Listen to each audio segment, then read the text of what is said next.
Hello students, welcome to Step Up Academy. My name is Surbhi Tiwari और अब आप देख रहे हैं क्लास 10th का एक और इम्पॉर्टेंट सब्जेक्ट का वीडियो। वो सब्जेक्ट कौन सा है? तो वो सब्जेक्ट है साइंस, जिसमें अभी हम करने वाले हैं सुपर क्विक रिवीजन।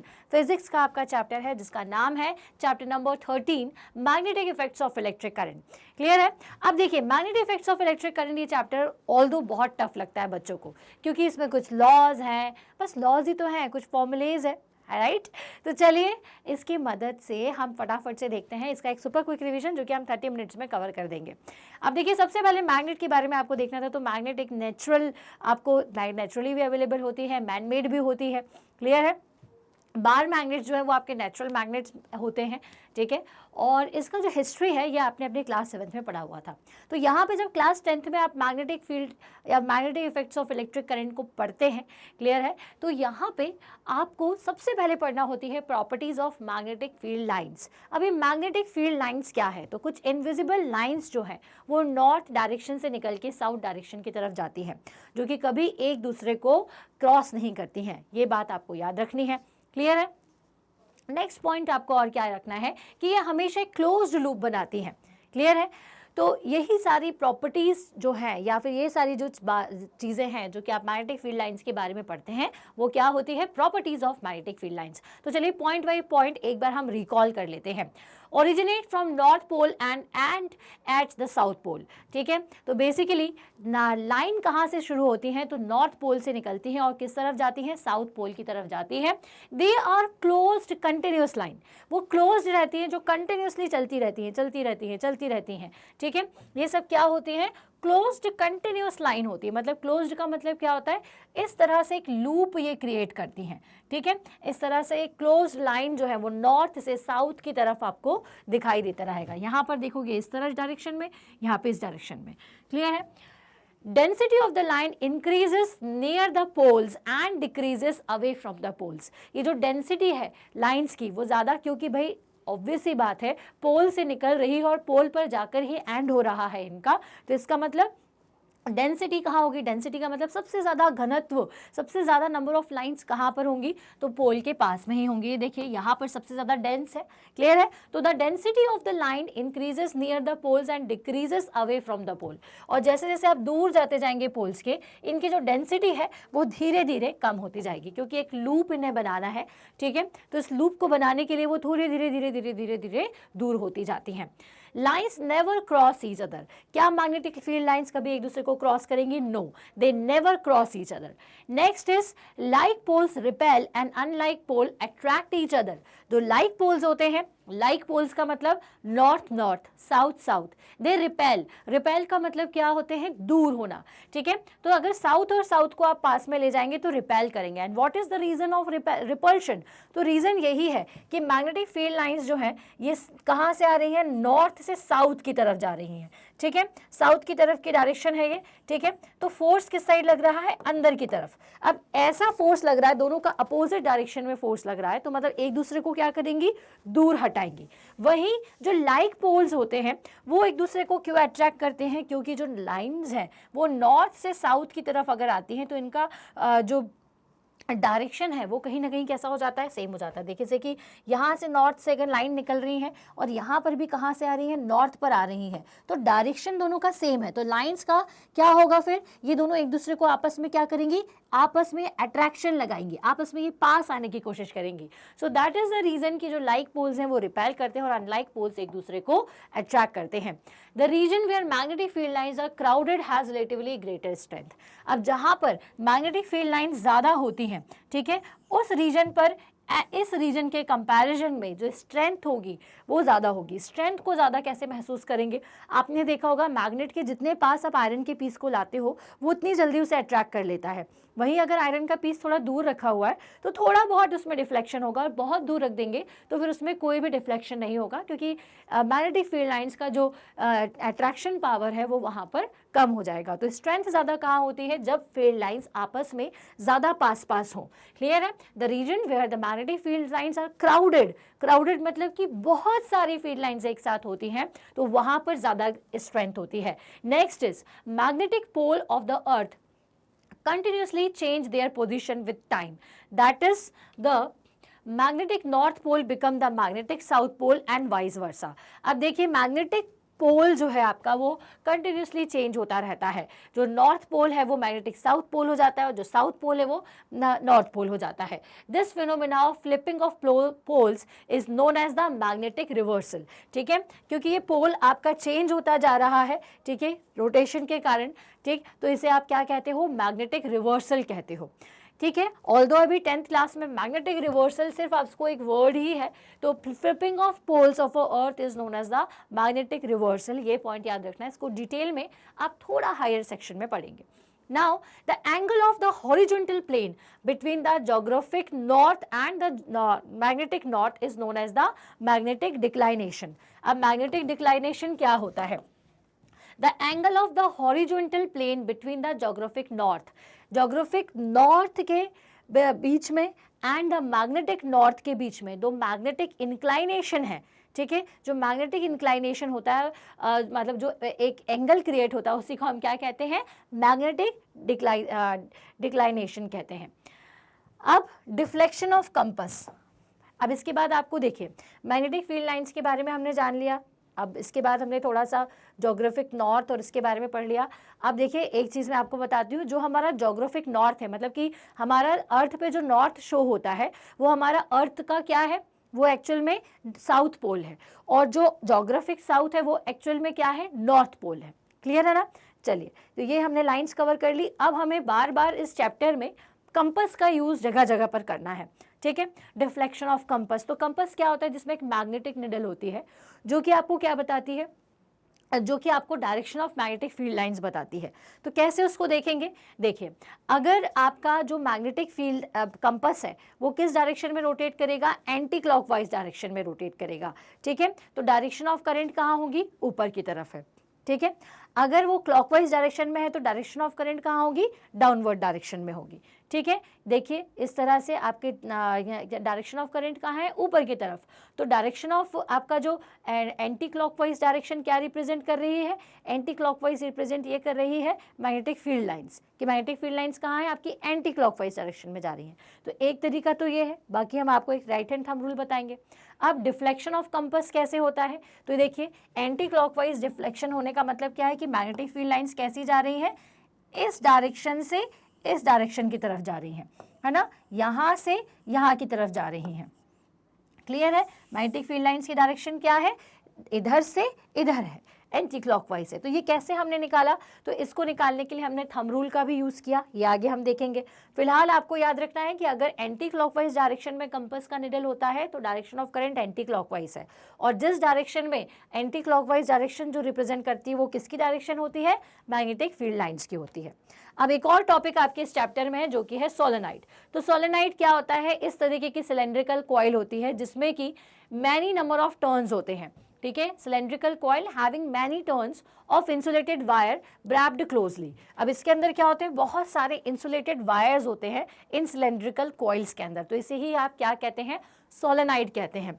तो मैग्नेटिक फील्ड चैप्टर में, मैग्नेटिक के चैप्टर में सोलेनाइड का क्या रूल है, तो बेसिकली जो सोलेनाइड है वो किसकी तरह बिहेव करता है, ये एक बार मैग्नेट की तरह बिहेव करता है। इसका एक एंड नॉर्थ पोल की तरह और एक एंड साउथ पोल की तरह बिहेव करता है। दैट मीन्स कि जब इसमें से करंट फ्लो करता है तो इसमें जो मैग्नेटिक फील्ड की डायरेक्शन है वो कुछ इस तरह से होती है कि एक तरफ आपका नॉर्थ होगा और दूसरी तरफ जो दूसरा एंड होता है वो साउथ पोल की तरह बिहेव करता है। क्योंकि हमने एक रूल पढ़ा हुआ है कि किसी भी करंट कैरिंग कंडक्टर के across magnetic field line produce होती है, लेकिन डायरेक्शन मैग्नेट की तरह किस में होती है, सोलेनाइड में होती है। अब इस सोलेनाइड से रिलेटेड कुछ और चीज़ें जो हमें ध्यान में रखनी है। सबसे पहले इससे जो मैग्नेटिक फील्ड लाइन क्रिएट हो, जो मैग्नेटिक फील्ड क्रिएट होती है जिसे हम बी से रिप्रेजेंट करते हैं, किससे रिप्रेजेंट करते हैं, बी से रिप्रेजेंट करते हैं। So the strength of magnetic field produced by a current carrying solenoid is directly proportional to the number of turns in the solenoid। अब ये जो solenoid है इसमें जितने number of turns होंगे उतनी ज़्यादा क्या प्रोड्यूस होगी बच्चों, मैग्नेटिक फील्ड लाइंस प्रोड्यूस होगी। बेसिकली क्या होता है, मैग्नेटोमोटिव फोर्स, ये ऑल्दो आप आगे पढ़ेंगे, वो बराबर होता है N इंटू आई के, वेयर N क्या होता है, number of turns and I is current. ठीक है ना। तो जितने नंबर ऑफ टर्न्स होंगे ना उतना ज़्यादा मैग्नेटिक फील्ड की जो स्ट्रेंथ होगी वो होगी, क्योंकि एमएमएफ के बराबर मैग्नेटोमोटिव फोर्स का क्या होता है, मैग्नेटोमोटिव फोर्स मतलब कि मैग्नेट का जो फोर्स है, मैग्नेटिक फील्ड लाइंस की जो स्ट्रेंथ है उसकी बात की जा रही है। तो मैग्नेटिक फील्ड जो है वो इसी एमएमएफ से बनती है, इसलिए बी जो है बेसिकली आपका जितने नंबर ऑफ टर्न्स होंगे उतने ज़्यादा मैग्नेटिक फील्ड जो है वो ज़्यादा होती है। Also, magnetic field is directly proportional to the strength of the current in the solenoid. Current जितना ज़्यादा देंगे उतना ज़्यादा मैग्नेटिक फील्ड प्रोड्यूस होगी। And then it also depends upon the nature of the core material. और दूसरी चीज़, आपने किस तरीके का मटेरियल यूज़ किया है, आपने कॉपर का मटेरियल यूज़ किया है या आपने सिल्वर यूज़ किया है, इस मटेरियल पर भी आपका जो क्या बोलते हैं मैग्नेटिक फील्ड है वो डिपेंड करता है, उसकी स्ट्रेंथ डिपेंड करती है। तो म्यू इज़ द क्या होती है, परमेबिलिटी होती है, जो कि हम आगे पढ़ेंगे, बट फिलहाल हमें थोड़ा बहुत कॉन्सेप्ट पता होना चाहिए कि B equals to mu into N into I, where N is the number of turns, I is the current and mu is the nature of the core material, उसकी permeability को ये represent करता है, show करता है। Now इसके बाद हमें पढ़ना है राइट हैंड थंब रूल, जो कि अभी हमने बताया आपको कि अगर एक कंपास है, अगर वो एंटी क्लॉकवाइज डायरेक्शन में जा रहा है तो करंट की डायरेक्शन ऊपर है, क्लॉकवाइज डायरेक्शन में जा रहा है तो करंट की डायरेक्शन नीचे है। अगर इसका कॉन्सेप्ट आया कहाँ से या फिर ये हमें किस लॉ से मिला, क्लियर है, इस चीज़ को कैसे समझें। तो एक लॉ है राइट हैंड थंब रूल, जो कि फ्लेमिंग ने दिया था, जिसे मैक्सवेल कॉर्क स्क्रू रूल भी कहते हैं। तो सबसे पहले हम डिस्कस कर लेते हैं राइट हैंड थंब रूल। अब राइट हैंड का थंब रूल क्या कहता है, ये आपका राइट हैंड है और इसका थंब है। अगर आपका थंब जो है इसकी अगर इस तरह से आप थंब को रखते हैं और अगर ये डायरेक्शन, ये थंब का जो डायरेक्शन है ये आपके करंट की डायरेक्शन को पॉइंट करे, तो ये जो आपका फिंगर का डायरेक्शन है ये आपकी मैग्नेटिक फील्ड की डायरेक्शन को रिप्रेजेंट कर रहा है। क्लियर है, कैसी डायरेक्शन है मैग्नेटिक फील्ड की। अब देखिए, हमने वहाँ पर आपको बताया था कि अगर डायरेक्शन ऑफ करंट ऊपर आ रहा है, मतलब या फिर हम ये कहें कि अगर एंटी क्लॉकवाइज डिफ्लेक्शन बता रही है मैग्नेटिक फील्ड की आपके कंपास की निडल, तो इसका मतलब क्या है कि डायरेक्शन ऑफ करंट अपवर्ड है। तो इसको और कैसे चेक कर सकते हैं, तो राइट हैंड थंब रूल से आप चेक कर सकते हैं। अगर डायरेक्शन ऑफ करंट अपवर्ड है, थंब के डायरेक्शन में है, तो डायरेक्शन ऑफ मैग्नेटिक फील्ड कैसा है, एंटी क्लॉकवाइज। क्योंकि अगर डायरेक्शन ऑफ करंट ये है और अगर मैं फिंगर की डायरेक्शन को बनाऊं तो एरो किस डायरेक्शन में जाएगा, जिस डायरेक्शन में फिंगर आपकी टर्न हो रही है। तो उसके अकॉर्डिंग ये देखिए मैग्नेटिक फील्ड लाइंस कैसी हैं, एंटी क्लॉकवाइज से, मतलब एक वायर में अगर करंट अपवर्ड डायरेक्शन में जा रहा है तो उसमें मैग्नेटिक फील्ड लाइंस कैसी क्रिएट होती हैं, एंटी क्लॉकवाइज क्रिएट हो जाती है उसके चारों तरफ। क्लियर है। So if one holds a current carrying wire in the right hand such that the thumb is pointing in the direction of the current and the direction in which the other finger encircles the wire will give the direction of produced magnetic field lines around the wire। तो ये जो आपकी बाकी की fingers हैं वो किसकी direction बताती हैं, मैग्नेटिक फील्ड लाइन की ये सभी डायरेक्शन इंडिकेट करती हैं। नाउ इसको हम कॉर्क स्क्रू रूल से भी समझ सकते हैं। अब कॉर्क स्क्रू रूल क्या कहता है, अब कॉर्क स्क्रू रूल में जो डायरेक्शन ऑफ करंट है, ठीक है, वो कहाँ होती है, इसका जो नीचे जो पॉइंट साइज होता है, अगर आप इस तरह से स्क्रू को टाइट कर रहे हैं तो जो डायरेक्शन इसकी निब की है वो डायरेक्शन करंट की होगी, और जिस डायरेक्शन में आप स्क्रू को घुमा रहे हैं, ठीक है, अगर आप जिस डायरेक्शन में स्क्रू को अंदर की तरफ फिक्स कर रहे हैं, जहाँ पर भी आप जिस भी डायरेक्शन में स्क्रू को फिक्स करते हो, तो जिस डायरेक्शन में ये फिक्स हो रहा है वो डायरेक्शन क्या कहलाती है, मैग्नेटिक फील्ड्स की डायरेक्शन। और जो इसका पॉइंट है ये किसकी डायरेक्शन को शो करता है, करंट की डायरेक्शन को रिप्रेजेंट करता है। तो if one drives a cork screw in the direction of the current, अगर डायरेक्शन ऑफ करंट मान लीजिए किसी वायर में इस तरफ है, ठीक है, तो हम नीचे हैं, मतलब कि आप स्क्रू को किस तरफ घुमा रहे हो, नीचे फिक्स करने के लिए घुमा रहे हो, तो आप उसको फिक्स करने के लिए जिस भी डायरेक्शन में घुमाओगे तो वो डायरेक्शन किसकी होगी, मैग्नेटिक फील्ड लाइंस की होगी। Then the direction in which the handle is turn, handle मतलब कि इसका ये वाला पोर्शन, तो जिस भी डायरेक्शन में ये जो आपका हैंडल है वो टर्न होता है तो is the direction of magnetic field on the magnetic field lines. तो वो किसकी डायरेक्शन है, वो मैग्नेटिक फील्ड की डायरेक्शन है। The magnitude of the field lines produced by the circular loop at its center is directly proportional to the amount of current inversely proportional to the radius of the loop। अब देखिए इसका मतलब क्या हुआ, the magnitude of the field lines produced by a circular loop।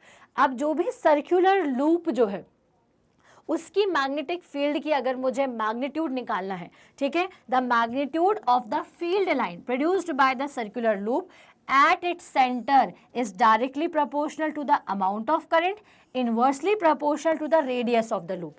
ठीक है, वो किस पे के प्रोपोर्शनल होगा, उसका मतलब ये है कि अगर मैग्नीट्यूड निकालना है आपको मैग्नेटिक फील्ड लाइंस का, तो वो किस मतलब उसकी स्ट्रेंथ किस पर डिपेंड करेगी।